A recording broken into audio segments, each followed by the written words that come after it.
Can you state your name? My name is Fanon Darnell Figures. Where are you from? Originally, I was born in Chicago, but I've been in California since I was about 5 or 6 years old. 6 years old. What year were you born? 1970. 1970. Okay. How long did you live in Chicago before you moved to this place out west? Oh, like I said, I was a little boy. I think we moved out here well, first from Chicago, went to Indianapolis. So, but by the time we moved out here, I was like 6, 7 years old. Okay. So you don't really have no childhood recollection of Chicago too much? Well, I would go back and visit my father, but outside, I didn't go to school or anything like that, no. Okay. So when you were 6, 7 years old, your boy, what year is it in LA? So I guess that would be what, 1976, 1977. What did you see? Like, what was the first memory you established yourself like in Los Angeles? Like, I'm here in a different place. But I can't really recollect my first memory of I'm here. But I do have like childhood memories that's really vivid. Like it feels like it's yesterday. That was like I went to this school. We were living in the valley, and it was me and this other black kid. We was only 2 black kids there. And had a little red sort of coarse hair, what they would call nappy hair. You know what I mean? Right. And I remember kids joking about that, right? So that's the only thing I can really remember as being a young thing. You know what I mean? Okay. And having little fights about my name, you know. And your name, what would they say about your name that made you? Fanon niggers, and you know, you just really can't pronounce it. But it's like, if anything, you would say Fanon. Yeah. Bernard and all type of other stuff. So I'm like, yeah, I get it. I think you just really trying to clown my name. So I had a little complex about my name. Okay, so you was really physically like defend your name if someone stepped a little overboard with it. Not all the time, but there has been occasions. Okay. Yeah. Okay. So if you could say something about yourself as a kid at that time, like this sounds like elementary school, youth school. How would you describe yourself at that time as a kid being in LA? So as I look back, I say hindsight, 2020. But as I look back now as just a hurt kid because I didn't know why we were out here. I just know up jump we're out here. So a lot of my stuff that I was doing was unprocessed anger. You know what I mean? And didn't know. So okay. And so you use that anger as just being confused, or would you say it was an outlet of finding clarity? I wasn't looking for clarity, more like an outlet. Couldn't do nothing at home. I had a loving disciplinarian mother, but what she says goes. Period. Point blank. Okay. You know what I mean? And I was born in the '70s, so it was like a kid stay in a kid's place. Right. So you don't ask no adult questions why this. It's just we leaving. So in life, I never had no voice as a kid. So not having no voice as a kid, I would make sure I have a voice in school. It had to be physical, verbal, whatever. Be a class clown, just for attention. I can understand that. So when you were a kid, like all kids have like dreams and things like that. So other than finding your outlet through anger, what would you aspire, if you had any aspirations that you could recall as a kid, what were they? I want to be a fireman. Really? I want to be a fireman. Yeah. Why would that be? I don't even know, right? I don't know if it's because of the big red trucks and nothing. I still look at it and be like, but I really want to be a fireman. Yeah? Yeah. Okay. That's pretty awesome. So you grow up, you want to be this fireman, elementary school. Does the dream evolve, or does it go at the wayside? Is what you dream? Like middle school, what changes here? Is the dream still there, being a firefighter, or is there something else coming into your mind? So dream was really there in middle school, elementary, middle school, but starting middle school, that's when dreams started like deplenishing and reality of my society of brokenness set in and just surviving. What I call now was living in like how can I say this? An unnatural situation and not knowing it's unnatural, but making it natural. You know what I mean? So making my uncommon common. Right. By any means necessary, not by the right means of necessary, but what I felt was necessary for the immediate gratifications or whatever. So you said survival. So is this 13, 14? About 13, 14, yeah. So what made you understand I'm in a survival aspect versus just a kid living and growing up? Because that's not a kid thing. Well, let me take that back. It wasn't survival. It's what I perceived as survival. Okay. My mother had all the means. She provided all the means of food and shelter. Mm-hmm. Now, we may not have the best, but I had food and shelter, right? Mm-hmm. But I wanted the best. So that's why I say survival. Right. You know what I mean? I didn't have dirty clothes or anything like that, but my mother wasn't buying all the, so when I grew up, polo, like I have on now, polo. Right. Polo was the stuff, Lacoste and all this stuff. Right. My mother wasn't buying all this stuff because I'm steady growing. You know what I mean? So she wasn't spending, I think they made, I don't remember, maybe $25 for the shirts back then. You know what I mean? Mm-hmm. She wasn't doing that. She maybe buy one or two, but you ain't getting every color. You may get one for a birthday or Christmas present. Right. You know what I mean? That's just what it was. I can understand. So to me, I took that as survival because I wanted more. You know what I mean? So would you say you were becoming a little bit more ambitious as a child in your endeavors? Yes. So when you said ambitious and you thought, how do I do this? What was your thoughts in the area what was your thoughts on how to do it, how to get it yourself? So it really wasn't no thought. So my family was a family of hustlers, you know, outside of my mother of working, right? Mm-hmm. Even she was hustling, working hustles, you know, working jobs. But my family was illegal hustlers, so it was all around me. Mm-hmm. But they tried to prevent me from doing it because I was what they would consider baby boy. You know, I was my mother's youngest son. Mm-hmm. So they would try to prevent me, but I'm always seeing it. So it wasn't like I had to go far to look to, you know, see examples. Right. So you put in your head that this is how you get it, this is how you do it. And when you say it was your first action to doing that part to get what you wanted, as you perceived, this is quoting you if I'm wrong, survival. At that time, that's how you perceived it. Well, okay, so I don't want to misquote you. No. The quote is good. The quote is right, but I think I may have sped up because I had to go back to my selfishness. So before the survival, I was a video game kid. Okay. I liked the Pac-Man and Defender, so I would go and first take my mother's little money, little $5 and $10, not a whole bunch of money, but that's where the thing started at from. Okay. So my mother had these coins, these silver dollar coins. Right. I don't know they worth a whole lot of money. I go and I take them, I cash them in. I'm playing video games. Mm-hmm. She knows where I'm at. So that's where it started at. Mm-hmm. Me wanting more. And then it evolved because, yeah, my mother gave me allowance, but that wasn't enough. Mm. So the greed in me wanted more. Okay, I understand. So then it evolved to, I think, survival, because now I want K-Swiss, I want this, I want, but it really is survival. That's what I told myself. Right, that's what you told. So is it the environment of why did you feel that established you and that you had at that point in time? What made you feel established about getting those things? Because it sounded like from the basic necessities you said you were handled, all those things were there, more disciplinary, hard-working woman, all of these things were there. But for some reason in you say, I'm not getting what I need. Like I say, selfishness. Selfishness, okay. True selfishness, because like I say, we weren't bummy. I wasn't bummy, you know. Right. I may not have everything that I wanted, so I wanted to go get what I wanted because somebody else but I don't know how they family living, but I want what someone else want, and want, you know, the latest designer clothes and all that little stuff, you know, the little jewelry and you know, stuff like that as a kid. And then growing up wanting the mini bikes and the best bikes in the neighborhood and stuff like that, you know. I understand. My mother couldn't afford, you know, but she could, but she wasn't going to afford it, yeah, exactly. No $500 bike. Right. So I would go and steal me a $500 bike. I understand. All right. So we see there's a measure of getting things without using the certain rules of when we get them. My question is this: as 13, 14 years old, firefighting, is that even there anymore? No, it's just like, you know, it's vivid. It's like, oh, I like it, but I didn't pursue it or anything like that. No. Okay, so no volunteering for No. that. Okay. So school, how important is it to you at this point?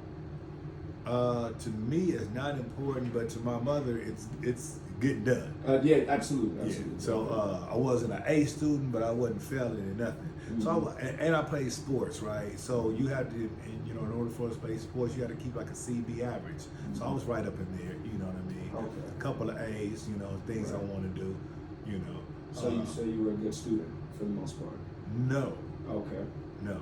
I was the class clown. I was, you know, I was the one telling the jokes and all the little stuff, you know what I mean? Right. But I got my work done. Okay. Okay. Had to get my work done. So you understood responsibilities of what had to be done. Now you played sports, all that. Were you a busy kid in school, or were you living two sides, or were you just going to school, listening to your mother, still being maybe do a little here there? No, I was very malicious, man, from a young age. You know,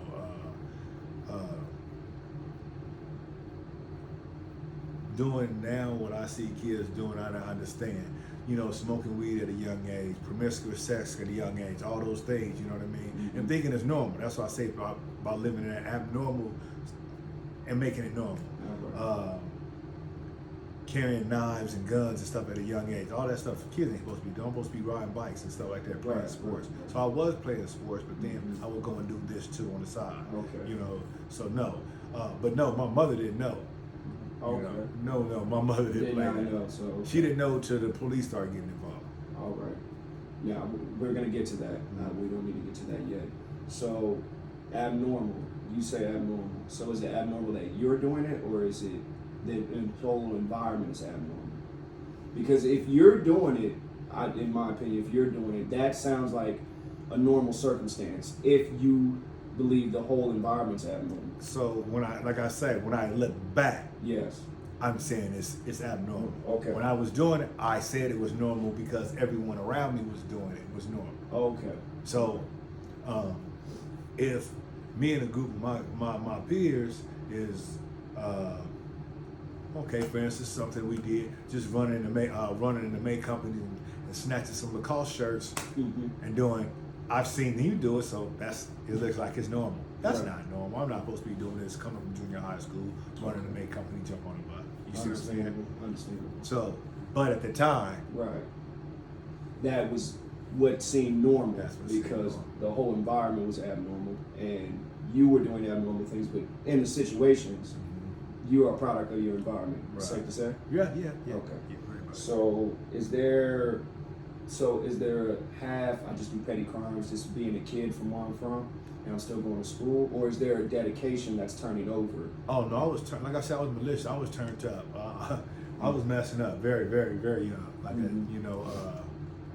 13, 14. I'm really in it. You really in it? Yeah, because I'm not in it as far as gang bang. I'm in it as far as doing stuff to get money. Right. So that was my thing. Okay. Is college in your head at this point in time? Not at all. Not at all. Not at all. Finishing school, and we're doing what we're doing right now. Is that I'm only finishing school at the process, so I don't end up finishing school till later on. But I'm only finishing school because my mother, Right. you're going to finish. That's not even an option. I understand. I Okay. understand. So in the free time, even to be a B, C, and play sports, as you said, what is the time that you're deciding to do these other things that you said, like these petty crimes and things like that? So I had to say, like, my mother started, releasing her hinges on me and started letting me stay on my grandma's house. That's where everything started going bad. I never got in any trouble when I was staying with my mother. So my grandmother's my great grandmother. She was an elderly lady, Mm-hmm. and so I had free will, really, really free will. Mm-hmm. Driving cars and all the stuff. You know what I mean? At 14 years old. You know what I mean? So Right. that's too is Right. It leads a longer and longer leash. right. And so then I'm gonna stop playing sports now. Right, I'm no right. longer playing sports because that's not even appealing to me now. Now I'm really into the girls. I'm really into Right. having money. I'm really into hustling now. Right. So sports is back door. Okay. Is this at 15, 16? This is you like a deciding this? 15. Yeah, it's like 15, 16. Okay, Yeah. so you're deciding that. So there was a bigger picture in Right. your head at that time. What Right. was able to get out there? And so at 15, that's when it goes bad. That's the downhill fade. Okay, I can understand that. So 15, we dedicate ourselves to it, correct? No, what happened? I ironically, not planned, Mm-hmm. committed a robbery, GTA robbery, and went to YA. But it was not planned. It was not planned. It was not planned at All all. right, can you take me a little bit through that moment? All right, so a friend of mine, I won't say no name, friend of mine drove us to school. But we was going to Dorsey. Right. I get into it with some other individuals. I had a little 25 in my pocket, and some people was telling me, hey man, people see your gun, people see your gun. Mm. So I tell my friend, hey, take me home. He said he can't, he's in school. So long story short, I get on the bus, but I can't go home. I can't go in my neighborhood. Everybody in my neighborhood know me. The old people know me, so I can't go home. So I said, I'm gonna go up here to Neiman Marcus, buy me a hat right up here on Wilshire. So Like I said, I got a little 25 on me, you know. I go in the marks, I come out. Ironically, I see a lady get into a brand new BMW. Now, like I said, I was already doing things for money, so that was one of our little things. We would steal cars and sell them. Mm-hmm. But I would have to split them with whoever I'm selling these cars with. Now today, I see the car, I'm thinking, ooh, I don't have to split this money with no one. I'm young, I don't know this. Mm-hmm. Now, the difference from us stealing the cars and pulling the gun is two different things. Mm-hmm. I'm only 15, I don't know this. Okay. Honestly, this is my very first robbery. Mm-hmm. I've never even told nobody this. My very first robbery I go to YA for. Wow. I've never told nobody that. Wow. Well, thank you. Thank you. Dang, you know what tripped out? Yeah. I never even thought about it till right now. Wow. I mean, really, I've never really thought about that till right now. So that, Wow. yeah. So you're in YA, you're 15 years old. Mm-hmm. Your mother now knows. Mm-hmm. What is her response? Well, she didn't know for a while. So, Mhm. I gotta back up a little. Okay, let's go. I got sent to Chicago to my dad on out-of-state release because I had got, where did I go to jail? Oh, I got in for stealing cars, not robbery, but for stealing cars, right? And so my mother made some type of arrangement so I wouldn't go to camp or anything like that to go to my dad's. Mm-hmm. So I only stayed out with my dad for a short period of time because now I'm 15 and now he wants to play dad. Now I'm too far gone for that. So I come back to California, I check in Dorsey, and that's when this happened. Now I'm in YA. Okay. Okay. Understandable.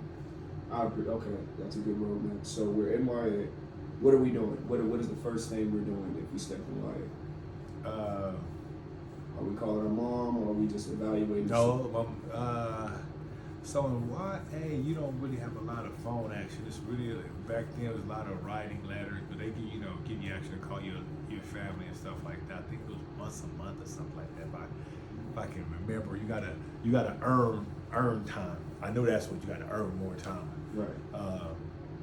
She didn't know that I was even back in California because she had moved to Seattle with my brothers, Mm-hmm. my older brothers. She didn't even know I was in California, YA for maybe, I don't know, like a year or two.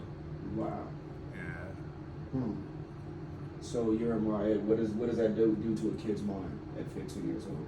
What is the environment saying to you that you must become now to be normal in this situation? So I say, and I think that was the worst thing that really happened to me.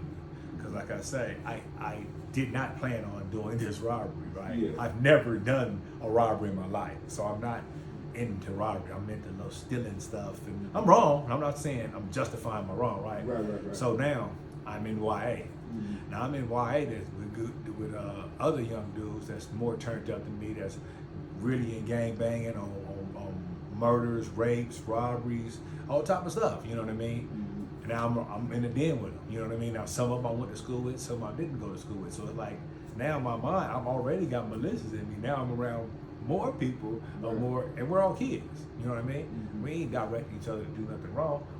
You telling your war stories about how you was doing wrong, I'm telling about how I'm doing wrong, and we might be putting a 10 on both of them, but we telling each other stories and sound good. Right. So now, we're not telling each other stories like, yeah, when I was in college.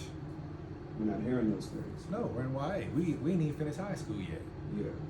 So the dreams and aspirations, the storytelling is totally different. So your NY are you saying I'm never coming back here, or I'm just trying to get out? Honestly, bro, I knew I was getting out, so I was young and fighting and just going through the time. When the time come out, what could I do? What was your worst, because in those areas, correct me if I'm wrong, the weak don't survive. The weak don't survive at all. The weak don't survive. So what would you establish yourself as you saying, I'm not going to be weak here? Because that's a pretty tough place for a kid to be. Well, because I'm from an area, played sports, went to schools, got kicked out of school. I knew some kids. Mm-hmm. You know what I mean? Been in and out of juvenile hall, so I knew some kids. Mm-hmm. But that doesn't mean anything. But while I'm knowing these kids, I've had fights. You know what I mean? It doesn't matter that you lose some fights as long as you're in the fights. I've never ran from the fight. I didn't got beat up. I've never got stomped out, never got knocked out and lost fights. But I'd also been beat up. So when I got to Hawaii, it was always that. You know what I mean? And me being a light-skinned dude, I was known that I would sock first. because you sock me in the ear, I got two black eyes. Yeah. So, you know what I mean? So that, I you was mean. known for that, you know, but a lot of times I got along, you know, my personality, I really get along with people. Okay. And, you know, not unless you really piss me off, you know what I mean? Right. So, You would say yourself a slow burning type man or a high temp or? it depends on the situation. It all depends. Yeah, Okay. it all depends. I can be slow on one occasion and, you know, fuse the next. Right. So, okay. YA, we just know we're getting out. Are we comfortable with that knowledge? Were we planning to go back to school, or were we planning to continue doing No, something I else? had no plans, bro. I had no plans. Only thing I did, I said I gotta get. Only plan I did, I said I gotta get my education. I mean my high school diploma. I had to get that, right? Mhm. And that's the only thing I did. Outside that, I had no plans for working, none of this stuff or any of that, right? And to be totally honest, I didn't know what I was gonna do, but I knew what lane I was gonna do. I had a brother that was balling, I had homies that was balling, so I knew that, hey, Mhm. that's what I was gonna do. Turned up. Yeah. Okay. So, would you say you had a different? Everyone has aspirations to do something. I think we can agree to that. But you got out. What is your the measuring stick of success at this point? What are you trying to be successful at? Just finishing school? No, I finished school when I was in YA. Oh, you finished school when you was Yeah, in yeah, I did that when I was in YA. So you're done. You got your GED. No, I got a diploma. Diploma. Okay. Yeah, I got a diploma. Got your diploma. That's accomplished. Right. So now you say your friends all in doing whatever they're doing. Are you immediately in the gate for it? Are you trying to get a job? Or are you? Not at all. So as soon as I come home, didn't know this, but my partners, they had a carpet cleaning business, and that was my job. You know what I mean? That was my job. That was my job for my parole agent, and everything else just, you know, just fell into place. Mm-hmm. So that was your job. Okay, fell into place. Now, for the measure, was that a job for a long period of time, short period? No, of time? that was you didn't catch that. That was the job. Yeah. You see what I'm saying? I see what you're saying. So Okay. that was my job, so I could do whatever I want to do on the side. That So, wasn't my job. I understand. And mind you, I'm only 18. It's not like I'm grown. I'm only 18 years old. I get out, I'm 18. I think like a month later, I turned 19 years old. So I'm only 18, 19 years old. Still a little kid. Okay. I'm not grown. I'm still 18, 19 years old. Right. So you're making it seems like you're doing a lot of adult decisions. Yeah, I get out, I get to move fast. Yeah. So did the measure of the consequences of what you were doing end up in your head yet? No. So so did you have, I'm just doing this and it's efficient, or am I doing this to survive? I'm doing this because it's efficient.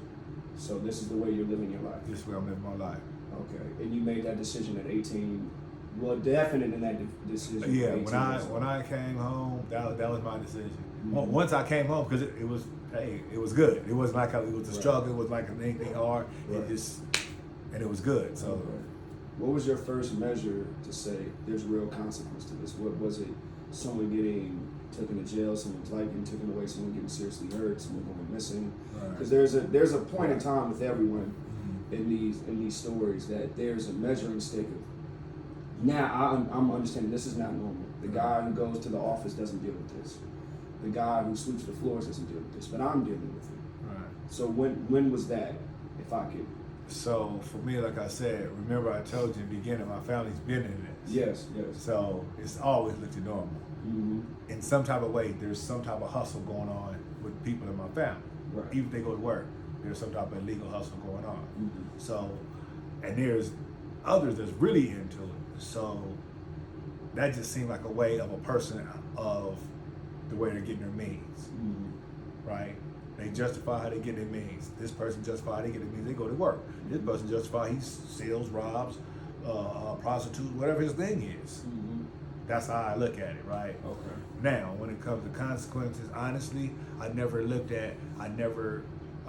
feared the consequences because I never put myself in I thought of consequences that I couldn't bear. Mm-hmm. So this is what I was taught. Don't do something that you know you can't do the time for. Okay. And you So knew it there. So I thought until they started asking it'll change, the story will change, and I'll tell you later about that. Right. Okay. So it'll never get too bad where I can't control it. Is that? No, I'm safe to saying say? so how can I say, so I would only do the things that I know Mhm. that like I said, what I thought that if I get caught, I can do that time. Okay. That's what I meant by I that. understand. Not that I'm looking to get caught. Right. I'm not doing anything looking to get caught. I think I'm smart, but I was saying, okay, if I get caught, I can do that time. So I think you were calculated. You were very calculated. No, you did? not really. Okay. I thought I was. You thought you was. Yeah. Okay, you thought you were. I thought. I understand. Yeah. So would you think you were clever, intelligent, smart as at that age you were doing what you were doing? Like I said, I thought I was, but I really wasn't. So with that being said, what made you think that at that point? Because you thought you were. I understand, but at that time when you were, you said you thought you were. So in your mind at that time you were. So remember I said before this. So before I thought I was clever. Yeah. I thought this was a good plan. Right. I go and get this car. I don't have to spend the money. Mm-hmm. I don't even get nowhere. I don't spend the money now I'm in jail. So that's not a good plan. So I'm thinking, it's not clever. Right? Mm-hmm. So now I'm around and I'm still thinking more stuff. So the reason why I say at the time, I just thought that, okay, now I got to think better on how to do it better. Mm-hmm. So that was still stupid. Yes. That was my thought process at that time. Though. Right. Okay. I see what you're saying. Now you see what I'm saying? I see what you're saying. So we're still continuing to do this. Did we get caught again? Did we get some time leeway? Said this is going good, or did it just ripple effect of? Okay, so I get out of YA. I stay out about 2 years. I'm doing good, But when I say doing good, I'm not working. I'm living a criminal lifestyle. I have my own car, I have my own spot. What I think is doing good. I'm living a criminal lifestyle now. Matter of fact, it wasn't a full 2 years. It was 20 months exactly from the time I got into YA to the time I got caught with a gun. Right. So then I'm back in jail fighting a gun charge. Mm-hmm. Then how does that change? Like your perspective on you're not YA anymore. You're 18. You're an adult, right? No, I'm like 20. 20. I'm So 20. You're an adult. Yeah, I'm an adult. Yeah. So this is a different process. Mm-hmm. So did you go? You went to jail. I went to county jail. County jail. So, as we get to that point, who's in our corner that is not in this lifestyle? Is everyone around us in criminal activity as well, or is our mother still here? We have any brothers? My mother's still living today. My mother at the time, I got a steady girlfriend. Mm-hmm. But I have other girlfriends. But I have a steady girlfriend. Right. That's the one that was in my corner at that time. Okay. So they were the ones showing up for you. Yeah.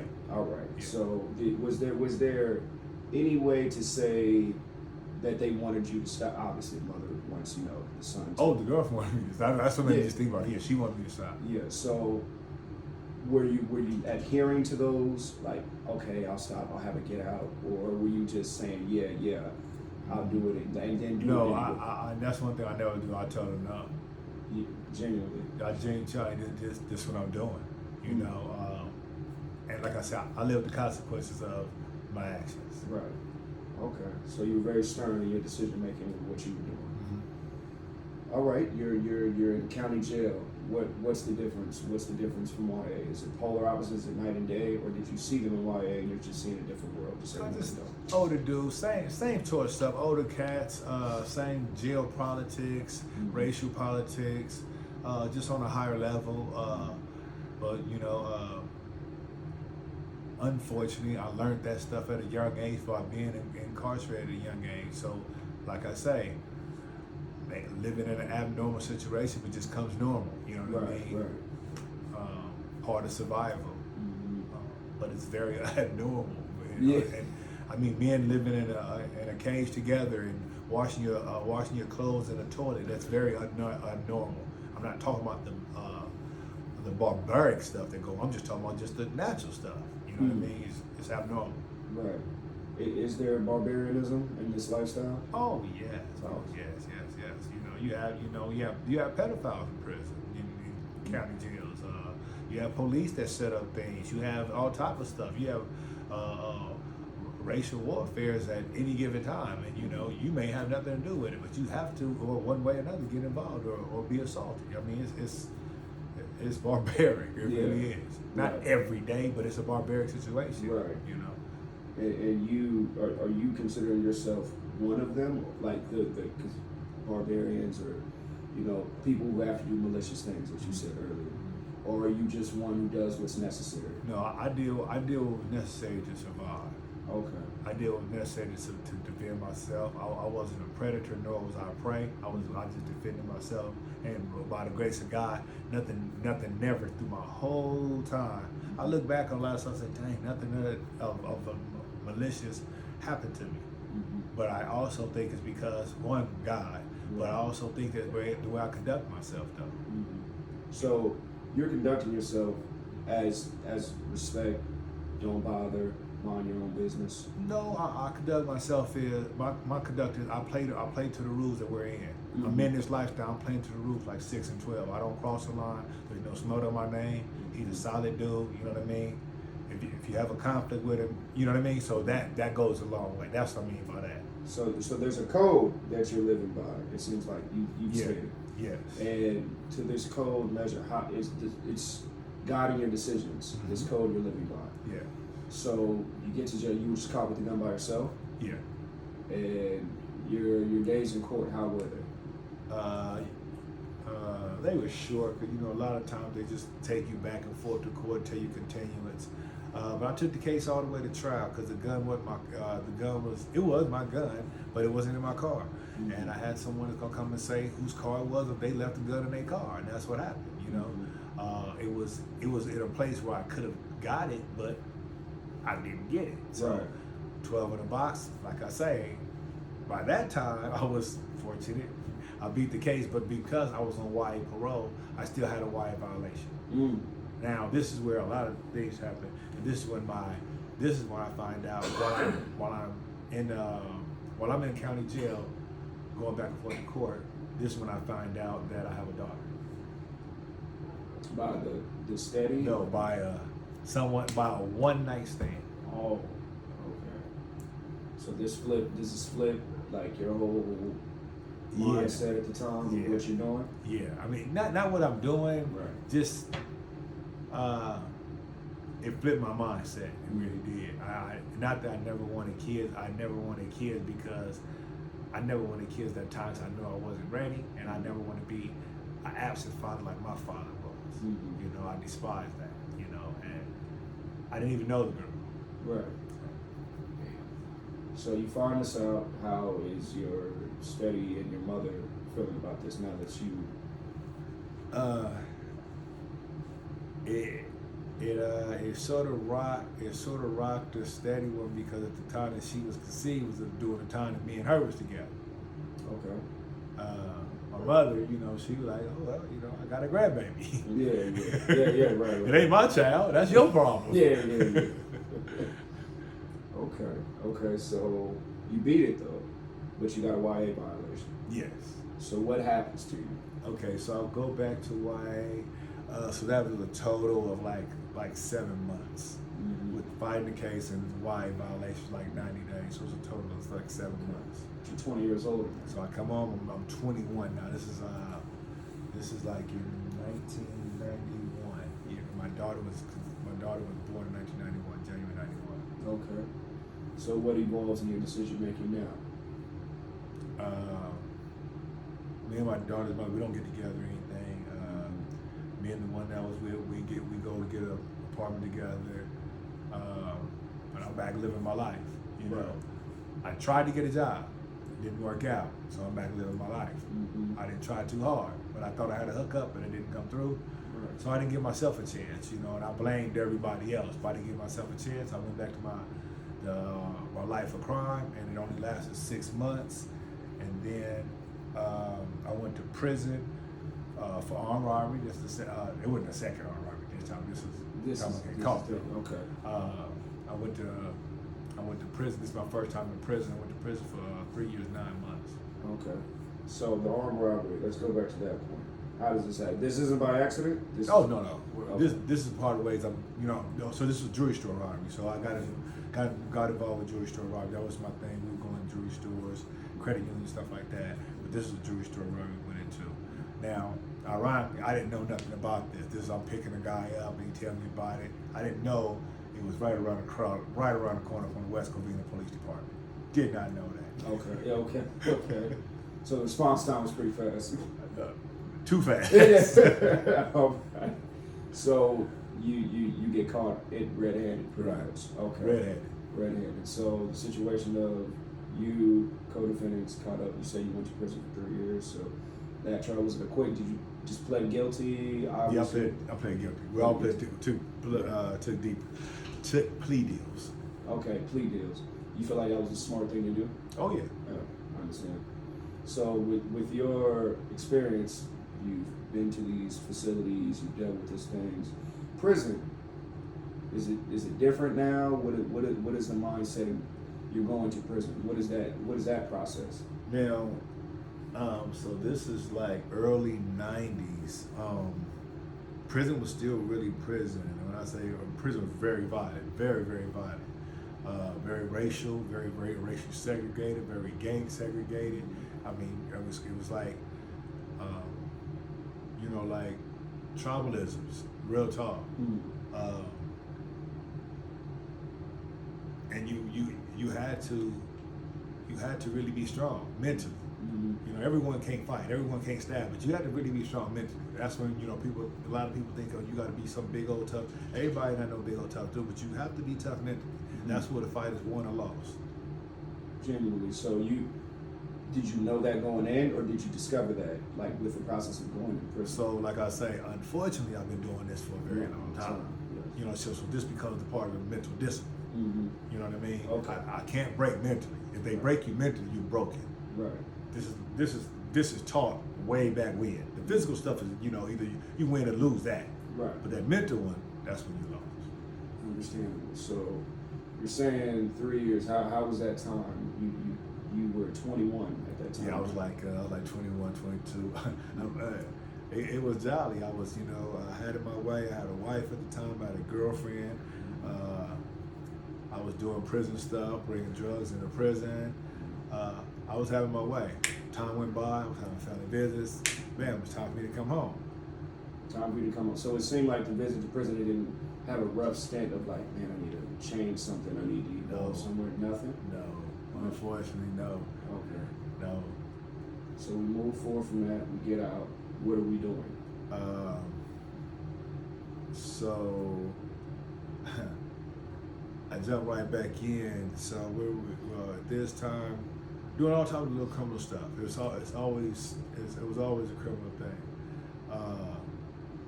This time again, it lasts like 5 months. Mm-hmm. At this time, that's when it goes all bad.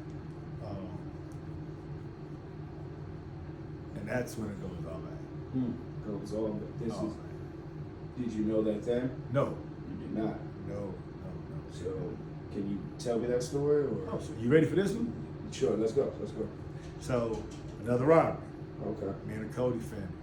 We were supposed to go get this robbery on this one day.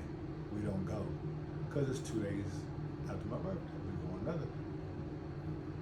Get away with the robbery. 4 days later, we get arrested. So mind you remember I said I went to YA for armed robbery GTA. Remember? Mm-hmm. Remember, even though I beat the case with the gun, Mm-hmm. it's still on my record. Remember I told you I went to prison for the jewelry store robbery. Yeah. Right? So now we're in this place. It's a pawn shop, but it's really not a pawn shop. They selling drugs in there, but this is their thing. Right. So it was 5 people in there. How much time you think they gave me this time? They gave me, so I did, both times it was like a shot. I don't know what the plea was in YA. I did 3 years, 11 months in YA. Right. I did, off the 7 years deal, I did like 3 years, 9 months off that. So this is my second time in prison. How much time do you think they gave me this time? 10 years. I would have wished they would have given me 10 years. So they came out, this was in 1996. They came out the California 3 strikes law. So now, how much time do you think they gave me now? So that was your third strike. That's my 3rd strike. Oh, that's life. Right. Your whole natural life? No, they gave me 210 years to life. So,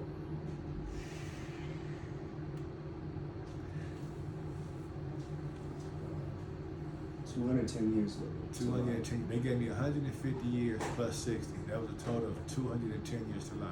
And My parole date was supposed to be 2,198. 2,198. did they say this on a paper? Did you read this on a paper? Yes, I have paperwork on it. Yeah. So a judge read off your time. Yes. What went through your head? So at the time, you know, I knew I was going to get a draconian sentence because it was all in the newspapers and all this stuff. But as I told you, I always thought, remember I said I thought I was smart? So I thought I would never do a crime that I couldn't do the time for. So I never thought I was a three-striker. I never thought, because I never pulled the trigger. I never violently hit anyone. I never did any of these things in any of these robberies that I've gotten busted for. So I never thought that I would have that much time. So when they gave me that sentence, even though I read in the newspaper and stuff, it really didn't hit me. So I'm like, nah, that's not gonna happen. I'm gonna get up out of that. But when the judge read out the sentence, what hit me was my mother screamed. That's what got me. I just looked at her like, because from YA all along, my mother has been there, and I've been hurting my mother and hurting my mother and hurting my mother and hurting my mother and hurting my mother. So when she screamed, that's what got me like, oh man. They handcuffed me and took me on back to the cage. But that's what got me when they gave me the sentence. And did it feel? What was the feeling like? Was it? It was like all air was sucked out of me. That was the feeling. It was like, poof.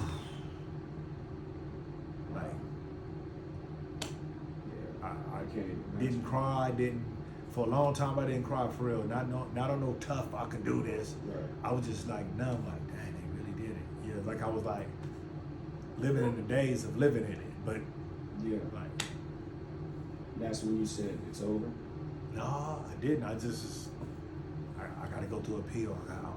That was my thing. I gotta appeal it. Who wouldn't? Who wouldn't look for a way? That is That was my only insane. thing. That I'm is thinking, insane. I ain't, right. I'm gonna get up out of this. Yeah. I ain't did nothing for no time. That was my whole thing. I was Right. arrogantly about, nah, I ain't did no stuff about this. Mhm. So I thought, like you said, 10 years. I thought 10 years I'd be home. Yeah. That didn't happen. And you said you were gonna file appeal or all these things. Lost all my appeals. Years going in. Lost all of them. All of them. Did you settle? Huh? Did you settle your mind to say this may be the end? There was times that I was thinking that, but you know, honestly, and I'm not saying this because I'm on this side of the wall, I knew somehow I was gonna get out of there. You knew. I knew. It was like, no, I ain't did that bad to die here. This is what I thought. I've done bad, but I ain't did this bad to die here. This is what I kept on talking. There was many times I used to be like, especially when all the appeals was done, right? Dang, I'm gonna get out of this. So I always, you know, I used to try to hustle, manipulate, lie, whatever I could do, you know. So now, mind you, like you said, 10 years. 10 years now already done passed. 15 years already passed. I'm like, wow. This one I started thinking like, dang, this might be. Damn. Well, okay. So that point, what is that reality for you? That it might be. So at that point, I say about like 15. At about like 15 years. No, I said about like in 12 years. I was like, it was like low.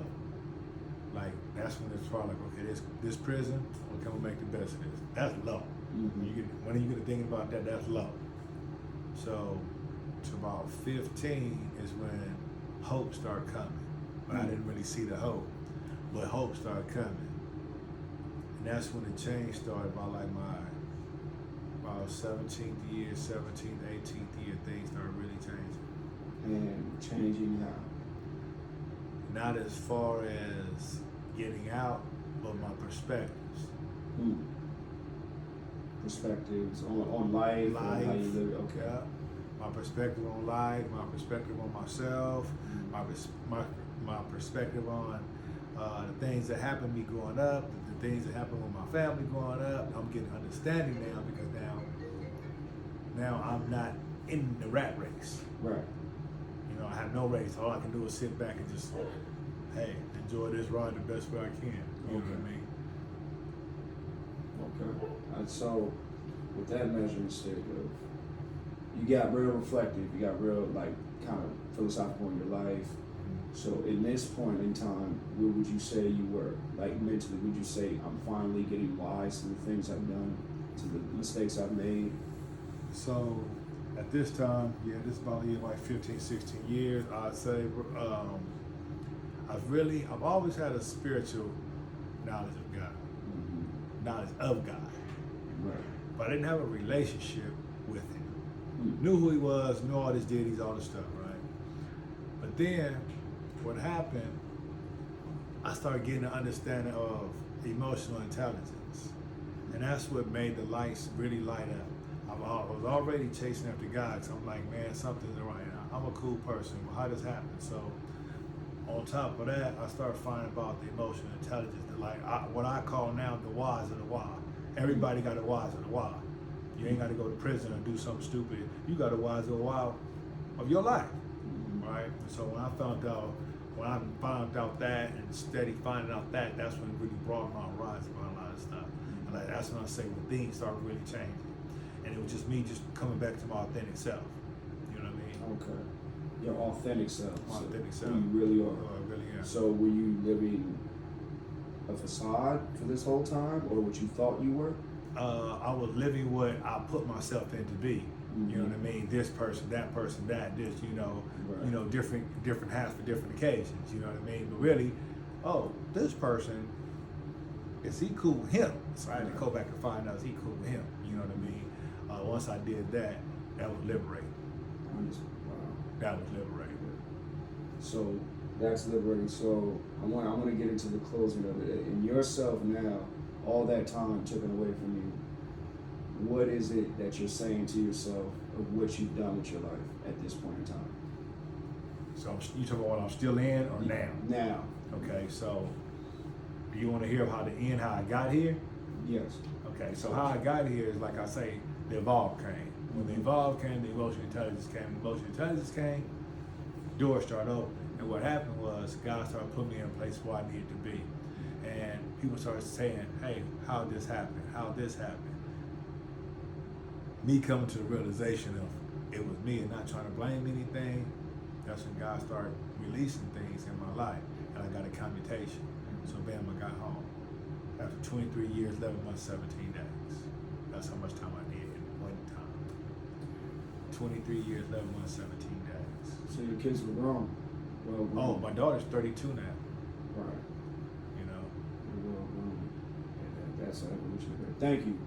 Thank you so much for your bits and pieces. There's still a lot more to tell, and we'll get more into that. For sure. But thank you for that. That was really, really eye-opening about you. So yeah, 2,191. 2,198. And that said on a paper when you would be released. And they handed that to you just as any other paper. Hey, they used to come and give me the papers in the mail. I should look at me like, damn. Yeah. So if you could tell anything to anyone who's watching, regardless of what they're doing in life, if they're doing something. Oh, I didn't know it was on video. Yeah. I thought we were just talking. Oh, no. Wow. I'm sorry. Yeah. My bad. Okay. Yeah. I didn't know we was on video. Yeah, the light and everything. Again, I'll send everything to you. I ain't tripping. Oh, okay. I just didn't. I should have known with the light right in my face. So, with that being said, is there anything you would like to tell, like, I won't even say at-risk, just youth in general, because it only takes one mistake. Seriously, this is what I say. My first crime was I did not listen to my mother. Regardless of who your mother is, what she's doing, listen to your mother. She bore you, she raised you, she held you for 9 months. She's gonna care about you more than any homeboy, anything, anybody you ever come in contact with, and that's a fact. So that's what I would say. First, listen to your mother, and first, listen to yourself, and trust your own instincts. Be your own self person. You ain't gotta follow the crowd. Thank you. Hey, for real, I did not know that I'm scratching.